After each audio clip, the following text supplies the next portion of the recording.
Untuk memperketat peredaran narkoba, operasi pemberantasan barang terlarang terus digalakan dan memberikan sanksi hukum maksimal kepada siapapun yang terlibat dalam jaringan bandar dan pengedar.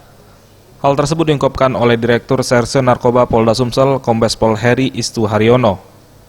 Ia mengatakan selain melakukan tindakan hukum secara tegas, pihaknya juga berupaya meningkatkan partisipasi semua pihak dan lapisan masyarakat menyelamatkan anak bangsa dari bahaya narkoba. Penyalahgunaan dan peredaran gelap narkoba di wilayah provinsi yang memiliki 17 kabupaten dan kota ini cukup tinggi. Melihat kondisi tersebut, kegiatan dan pencegahan dan pemberantasan peredaran narkoba terus diperluas dengan menggandeng instansi pemerintah, swasta, serta sejumlah kelompok masyarakat. Ya, tadi seperti saya sampaikan, kita akan meningkatkan pengawasan, termasuk razia di seluruh jajaran, bukan hanya di Polda, tapi juga seluruh jajaran di Polres-Polres untuk mensikapi maraknya peredaran menjelang tahun depan. Sejauh ini wilayah Sumsel sudah seperti apa sih Pak Bapak lihatnya? Tentunya untuk wilayah Sumsel melihat dari laporan dan disampaikan oleh Pak Kapolda tadi sudah ada 95 kilo.